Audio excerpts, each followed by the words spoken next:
특히 중국 수출의 전초기지라고 할 수 있는 광동성 같은 곳에 공장 폐업이 막 집중되고 있는 거죠. 이게 뭐 특정 산업, 예를 들어 섬유면 섬유, 전자면 전자, 이런 게 아니에요. 그냥 분야를 가리지 않고 다양한 생산 시설들이 영향을 받고 있다는 겁니다. 이건 중국 산업 전체가 지금 둔화되고 있다는 아주 강력한 신호로 볼 수밖에 없겠죠.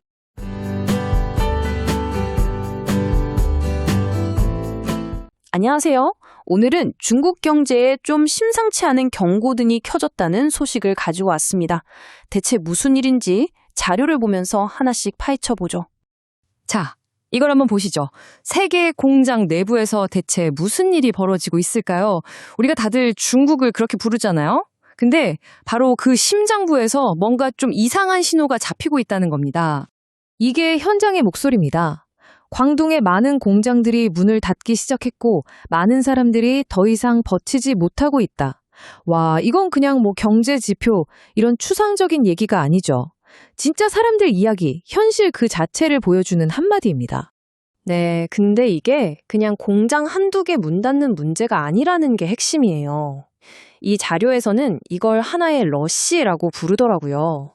그러니까 마치 둑이 터지듯 한 곳에서 시작된 문제가 연쇄적으로 아주 빠르게 다른 곳으로 확 번져나가는 그런 느낌, 그런 패턴을 말하는 거죠. 자, 그럼 그 첫 번째 러시부터 한번 제대로 들여다볼까요? 바로 공장, 제조업에서 시작된 이야기입니다. 이 흐름의 시작은 바로 제조업의 심장부였어요. 특히 중국 수출의 전초기지라고 할 수 있는 광동성 같은 곳에 공장 폐업이 막 집중되고 있는 거죠. 이게 뭐 특정 산업, 예를 들어 섬유면 섬유, 전자면 전자, 이런 게 아니에요. 그냥 분야를 가리지 않고 다양한 생산 시설들이 영향을 받고 있다는 겁니다. 이건 중국 산업 전체가 지금 둔화되고 있다는 아주 강력한 신호로 볼 수밖에 없겠죠.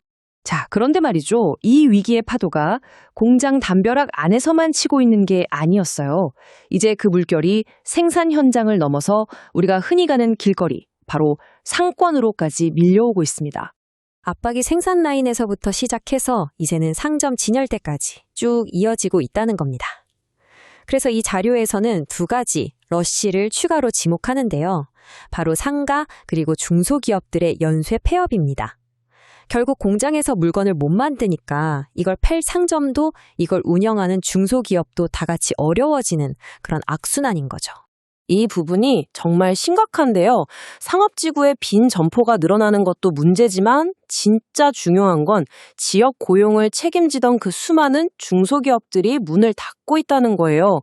이게 뭐랄까 우리 몸의 모세혈관 같은 거거든요.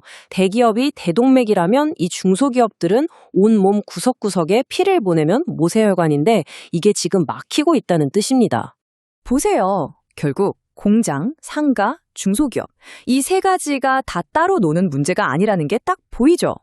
공장 불이 꺼지고 상점 문이 닫히고 작은 회사들이 버티지 못하는 이 모든 현상은 결국 경제 위기라는 단 하나의 거대한 뿌리에서 뻗어나온 가지들이라는 겁니다.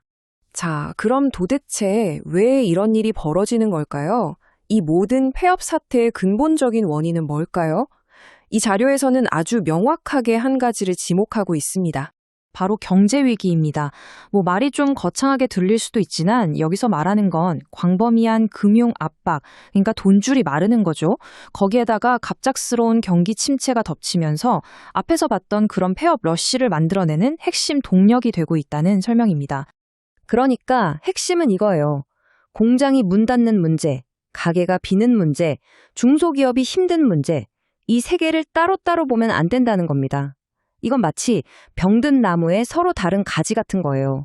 이파리가 시들고 저 가지가 마르고 다른 가지에선 열매가 안 열리지만 결국 원인은 경제 위기라는 병든 뿌리 하나에 있다는 거죠. 자, 그럼 이제 이런 생각을 해볼 수 있죠. 오케이, 중국이 힘든 건 알겠는데 그게 우리랑 무슨 상관이지? 근데 이게 정말 중요합니다. 지금부터는 이 문제가 전 세계에 어떤 영향을 미칠 수 있는지 그 파급 효과를 한번 짚어보겠습니다. 중국 경제가 기침을 하면 전 세계가 감기에 걸린다는 말이 있잖아요. 딱 그겁니다. 당장 우리가 쓰는 물건들, 그 공급망에 혼란이 올 수 있고요. 중국 시장을 보고 진출했던 수많은 국제 브랜드들도 타격을 입겠죠. 이게 커지면 당연히 세계 경제 전체가 느려질 수 있고 더 나아가서는 국가 간의 무역 판도 자체가 바뀔 수도 있는 그런 어마어마한 나비 효과를 불러올 수 있는 문제입니다. 결국 이 한 문장이 모든 걸 말해줍니다.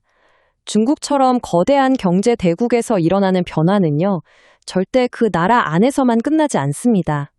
진공 상태에서 일어나는 일은 없다는 거죠. 모든 게 다 연결되어 있으니까요. 그래서 마지막으로 이 질문을 한번 던져보고 싶습니다. 우리가 알던 세계의 공장 중국이 지금 이렇게 변화하고 있잖아요. 그렇다면 앞으로 중국 경제는 어떤 모습이 될까요? 그리고 더 중요하게는 그 변화가 바로 우리 경제에는 어떤 새로운 시대를 열게 될까요? 한 번쯤 깊이 생각해 볼 문제입니다.